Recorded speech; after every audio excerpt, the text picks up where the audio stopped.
हम रोटी चुराकर चोर हो गए, वो देश बेच गए कानून लिखते-लिखते। ये पंक्तियाँ आज जिस कहानी पर हम बात करने वाले हैं, उससे काफ़ी ज मिलती-जुलती है। ये कहानी 1947 में लिखी गई थी, इसीलिए इस कहानी की पृष्ठभूमि में अंग्रेज़ों का समय और उनकी कानून व्यवस्था है।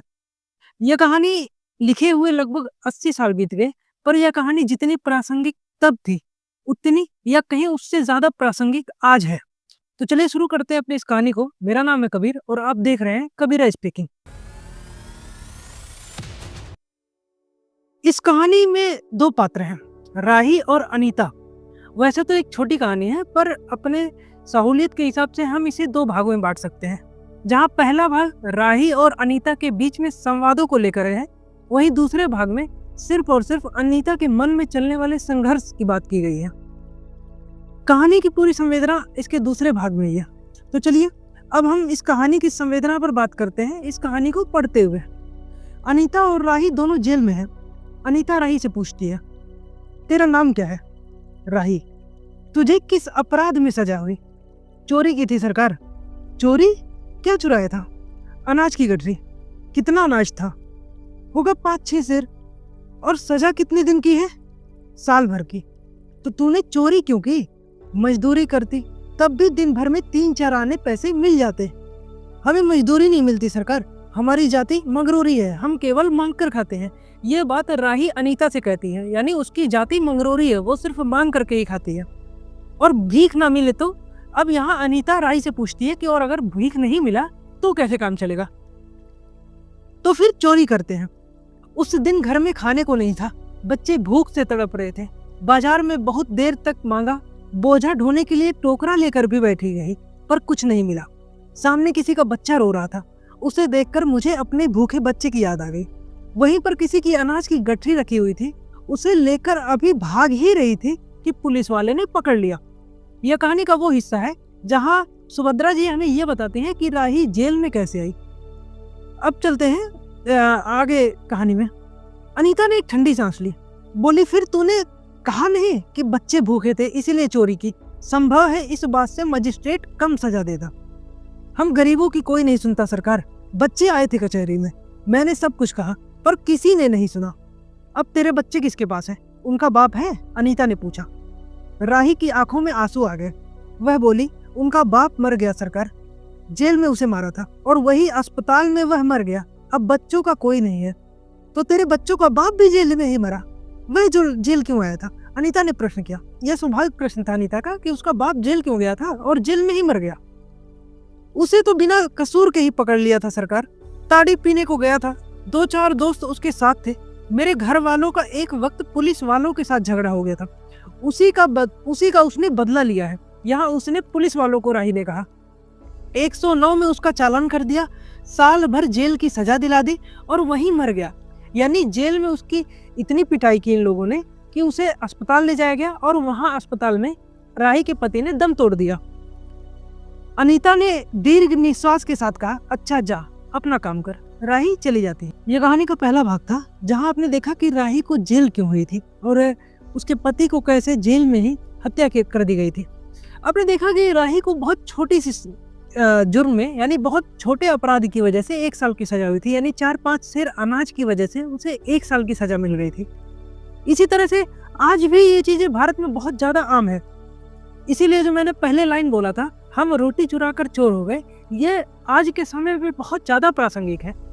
जब पहली बार भारत में PIL दायर किया गया था, भारत में 1971 में हुस्नैरा खातून बनाम बिहार राज्य, जिसमें यही था कि बिहार के जेलों में ऐसे बहुत सारे कैदी थे जिन पर कई वर्षों से ट्रायल ही नहीं चला था। अगर उन्हें उनका समय से ट्रायल करके सजा भी दे दी गई होती तो भी वे अब तक बाहर होते। उनमें से कई ऐसे छोटे छोटे अपराधी थे जिनकी सजा ही 1 से 1.5 साल की होती, पर कई सालों से सिर्फ ट्रायल के अभाव की वजह से वो जेल में थे, ना तो उन्हें अभी तक सजा मिल पाई थी, सिर्फ वो जेल काट रहे थे। ऐसे कैदियों के लिए 1971 में हुस्नैरा खातून बनाम बिहार राज्य PIL दायर किया गया, जिस पर कोर्ट ने स्वतः संज्ञान नहीं, PIL के माध्यम से संज्ञान लेते हुए लगभग 40,000 ऐसे कैदियों को रिहा किया जो अभी तक सजा काट रहे थे, पर उन पर ट्रायल नहीं हुई थी और उनके अपराध बहुत छोटे छोटे थे। तो ये थी भारत की कानून व्यवस्था, और शायद आज भी वैसी ही है। तो इसीलिए ये कहानी जितनी प्रासंगिक तब थी, आज भी उतनी ही है। तो चलते हैं अब कहानी के अगले हिस्से पे, जहाँ लेखिका ने पहले तो एक लाइन में बताया कि अनीता कैसे आई थी। अनीता सत्याग्रह करके जेल आई थी। पहले उसे बी क्लास दिया गया था, फिर उसके घर वालों ने लिखा पढ़ी करके ए क्लास में बदलवा दिया। अनीता के सामने आज एक प्रश्न था। वह सोच रही थी, देश की दरिद्रता और इन निरीह गरीबों के कष्टों को दूर करने का कोई उपाय नहीं है। हम सभी परमात्मा के संतान हैं, एक ही देश के निवासी हैं। कम से कम हम सबको खाने पहनने का समान अधिकार तो है ही। फिर यह क्या बात है कि कुछ लोग बहुत आराम करते हैं और कुछ लोग पेट के अन्न के लिए चोरी करते हैं। उसके बाद विचारक के अदूरदर्शिता के कारण या सरकारी वकीलों के चातुर्यपूर्ण जिरह के कारण छोटे छोटे बच्चों की माताएं जेल भी भेज दी जाती हैं। उनके बच्चे भूखों मरने के लिए छोड़ दिए जाते हैं। एक और तो यह कैदी है जो जेल आकर सचमुच जेल के जीवन का कष्ट उठाती है, और दूसरी ओर हम लोग हैं जो अपनी देशभक्ति और त्याग का ढिढोरा पीटते हैं। यहाँ उन राजनीतिक कैदियों की बात हो रही है जो जेल तो जाते हैं, पर जेल में भी वो बहुत आराम की जिंदगी बिताते हैं। आप आज भी देखते होंगे बहुत सारे ऐसे कैदी हैं, राजनीतिक कैदी हैं, जो एक तो उन्हें जेल नहीं होती, और अगर उन्हें जेल हो भी जाती है तो जेल से ज्यादा वो बेल पर बाहर रहते हैं। और अगर वो जेल में भी है तो जेल में उनकी सारी सुविधाएं उनके साथ ही रहती हैं, जो कि एक सामान्य कैदी के लिए संभव ही नहीं है। सामान्य कैदियों की बहुत दुर्दशा होती है, पर राजनीतिक कैदियों के लिए हिसाब अलग होता है। हमें आमतौर पर दूसरे कैदियों के मुकाबले अच्छा बर्ताव मिलता है, फिर भी हमें संतोष नहीं होता। हम जेल आकर ए और बी क्लास के लिए झगड़ते हैं। हम सामान्य आदमी जेल के वही जनरल कमरे में ही रहेगा, पर जो राजनेता जाएंगे उनके लिए ए और बी क्लास की सुविधाएं दी जाती हैं जेल में। ये बता रही है लेखिका। जेल आकर ही हम कौन सा बड़ा त्याग कर देते हैं। जेल में हमें कौन सा कष्ट रहता है, सिवाय इसके कि हमारे माथे पर नेतृत्व का सील लग जाता है। आज भी हम देखेंगे कि ज्यादातर नेताओं का जेल से वास्ता रहता है, या दूसरी भाषा में कहें तो बहुत सारे लोग जेल जाकर ही नेता बनते हैं। वही बात लेखिका ने यहाँ लिखा है कि हमारे माथे पर नेतृत्व का सील लग जाता है जेल जाने से। हम बड़े अभिमान से कहते हैं कि यह हमारी चौथी जेल यात्रा है या हमारी 5वीं जेल यात्रा है। अपनी जेल यात्रा के किस्से बार बार सुना कर आत्मगौरव का अनुभव करते हैं। तात्पर्य यह है कि हम जितनी बार जेल जा चुके हैं उतनी ही सीढ़ी हम देशभक्ति और त्याग से दूसरों से ऊपर उठ जाते हैं। जितनी बार भी एक नेता जेल जाएगा उतनी बार वह आम आदमियों से देशभक्ति के मामले में ऊपर उठ जाता है। सामान्य व्यक्ति जब जेल जाता है तो समाज में उसके लिए हीन भावना पैदा हो जाती है। समाज के लोग उसे बहुत हीन दृष्टि से देखते हैं। वहीं जब एक नेताजी जेल में जाते हैं तो उनके लिए समाज के में सम्मान बढ़ जाता है कि अरे नेताजी जेल गए थे। वही बातें यहाँ लिख रही है। इसके बल पर जेल से छूटने के बाद कांग्रेस को राजकीय सत्ता मिलते ही हम मिनिस्टर, स्थानीय संस्थाओं के मेंबर और न जाने क्या क्या हो जाते हैं। ये सारी बातें अनीता के मन में ही चल रहा है, यानी अनीता ये सारी बातें सिर्फ सोच रही है अपने मन में। अनीता सोच रही थी, कल तक तो खद्दर भी नहीं पहनते थे, बात बात पर कांग्रेस का मजाक उड़ाते थे, और कांग्रेस के हाथों में थोड़ी शक्ति आते ही वे कांग्रेस के भक्त बन गए। यहाँ पे आप देखेंगे कि बार बार कांग्रेस का नाम आ रहा है, तो इसे आप आज की कांग्रेस से मत जोड़िएगा। हालांकि कांग्रेस वही है, पर परिस्थितियां अलग थी। ये कहानी 1947 की है, यानी जब देश आज़ाद हुआ था, और उस समय अंग्रेजों के सामने भारत में राजनीतिक रूप से सबसे बड़ी पार्टी जो थी वो कांग्रेस ही थी। कम्युनिस्ट पार्टी की कोई बहुत ज़्यादा हैसियत थी नहीं उस समय के हिसाब से। अगर हम बात करें तो आप इसे निगेटिव वे में मत लीजिएगा, असल में उस समय तक कांग्रेस ही सबसे बड़ी पार्टी थी, इसीलिए कहानी में बार बार कांग्रेस का ही नाम आया है। कांग्रेस के हाथों में शक्ति आते ही कांग्रेस के भक्त बन गए वे, खद्दर पहनने लगे, यहाँ तक कि जेल में भी दिखाई पड़ने लगे। वास्तव में यह देशभक्ति है या सत्ता भक्ति? सवाल वही कर रही हैं कि जो कांग्रेस के हाथ में जैसे ही शक्ति आई तो जो लोग कांग्रेस से जुड़ना चाह रहे थे वो जेल जाना शुरू कर दिया कि हम जेल से आएंगे तो हमें कांग्रेस में या तो कोई मेंबरशिप मिल जाएगा या किसी संस्थाओं में जो है स्थानीय संस्थाओं में हम मिनिस्टर बना दिए जाएंगे या कोई भी पद मिल जाएगा। तो ये असल में देशभक्ति की वजह से जेल जा रहे थे या सत्ता भक्ति की वजह से जेल जा रहे थे, कहानी में यही पूछा गया है।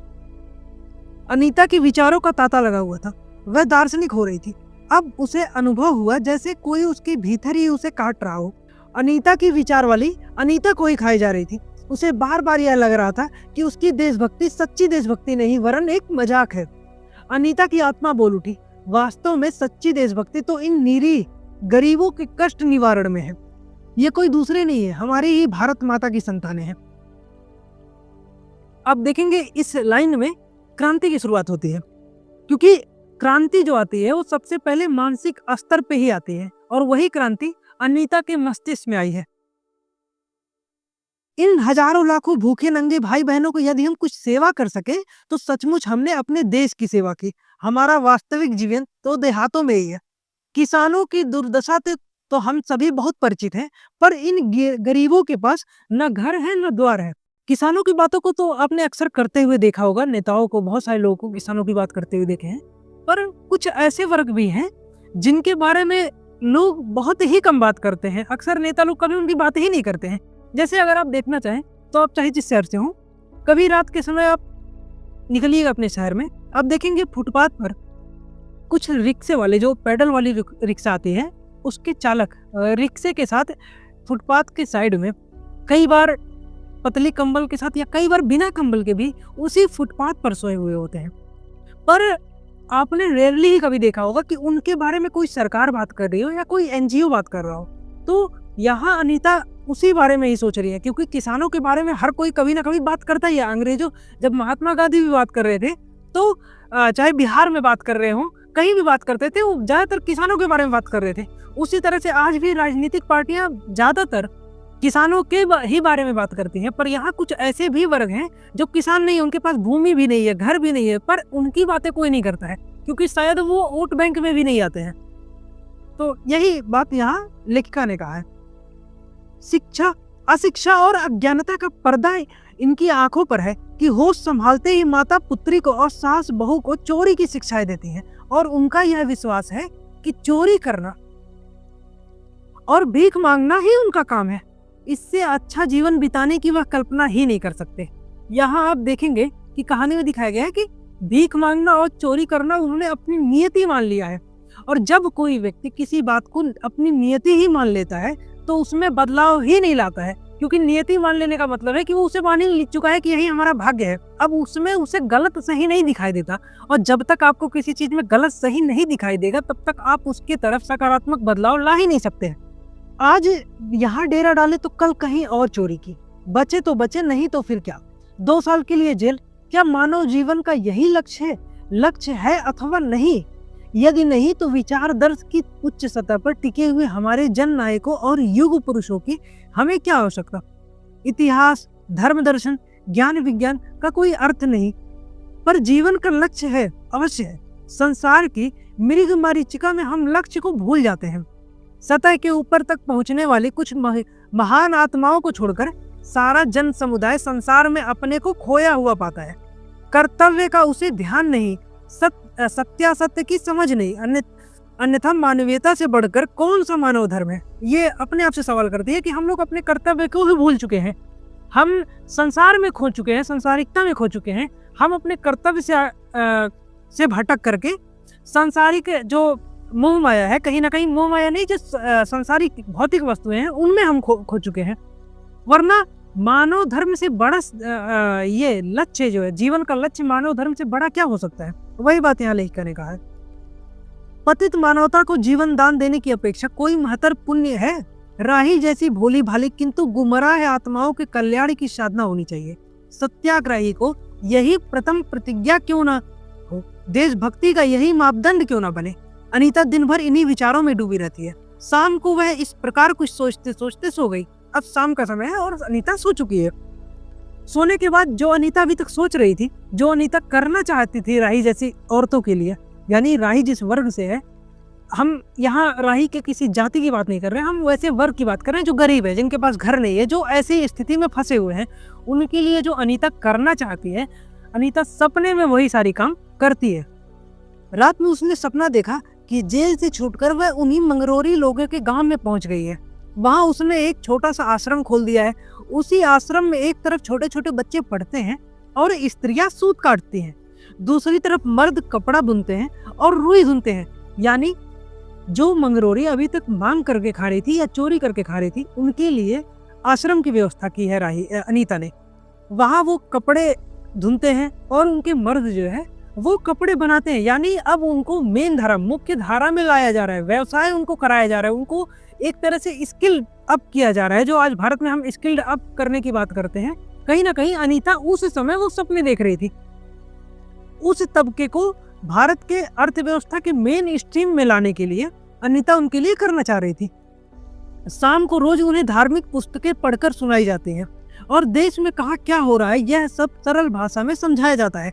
सिर्फ उन्हें भौतिक यानी आर्थिक स्तर पर उनके सुधार की बात नहीं कर रही है, उनके मानसिक, उनके आध्यात्मिक स्तर पर सुधार करने की भी बात कर रही है यहाँ पे अनीता, क्योंकि उन्हें धार्मिक पुस्तकें भी पढ़कर सुनाई जा रही हैं। उसके अलावा जो सामाजिक बदलाव हो रहा है, समाज में क्या चल रहा है, देश विदेश की खबरें क्या है, वो भी उन्हें शाम को सुनाई जाती हैं।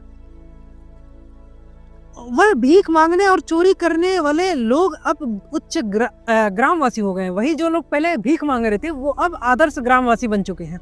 रहने के लिए उन्हें छोटे छोटे अपना घर बना लिया है।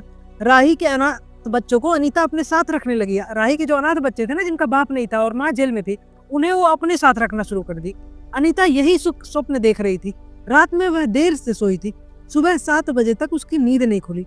अचानक एक स्त्री जेलर ने उसे आकर जगा दिया और बोली, आप घर जाने को तैयार हो जाइए, आपके पिता बीमार हैं, आप बिना शर्त छोड़ी जा रही हैं। अनीता अपने स्वप्न को सच्चाई में परिवर्तित करने की एक मधुर कल्पना लेकर घर चली जाती है। यानी अनीता अब जो सपने देखी थी उसे सच्चाई बदलना चाहती है, सच्चाई में बदलना चाहती है, उसको लेकर के वह अपने घर को चली जाती है। इस कहानी में लेखिका ने अनीता के माध्यम से एक बौद्धिक क्रांति को चिंगारी दी है। आप देखेंगे कि इस कहानी में कहीं ना कहीं एक क्रांति की चिंगारी या सुगबुगाहट जो है लेखिका ने छोड़ा है अनीता के माध्यम से। एक सकारात्मक बदलाव के लिए चिंगारी बहुत जरूरी है। इस कहानी के दोनों पात्र आपको बहुत आसानी से मिल जाएंगे।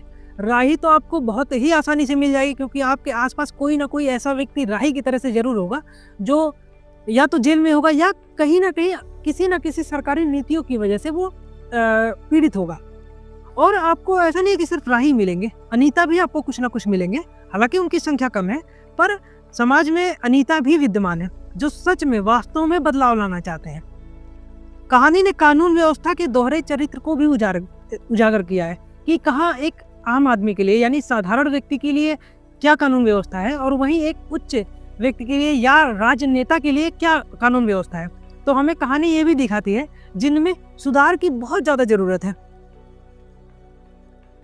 ये कहानी आपने देखा राही थी, और एक अच्छा साहित्य वही होता है जो अपने काल के साथ साथ भविष्य में भी उतनी ही प्रासंगिक बनी रहे। इसीलिए आज हम प्रेमचंद को कथा सम्राट कहते हैं, उपन्यास सम्राट कहते हैं, क्योंकि प्रेमचंद की जितनी भी रचनाएं हैं वो जितनी प्रासंगिक तब थी, आज भी उतनी ही या कई बार उनसे ज्यादा प्रासंगिक है। चाहे वो गोदान हो, गोदान का होरी आपको हर गांव में मिल जाएगा, गोदान में जो गोबर है वो आपको हर गांव में मिलेगी, धनिया आपको हर गांव में मिल जाएगी।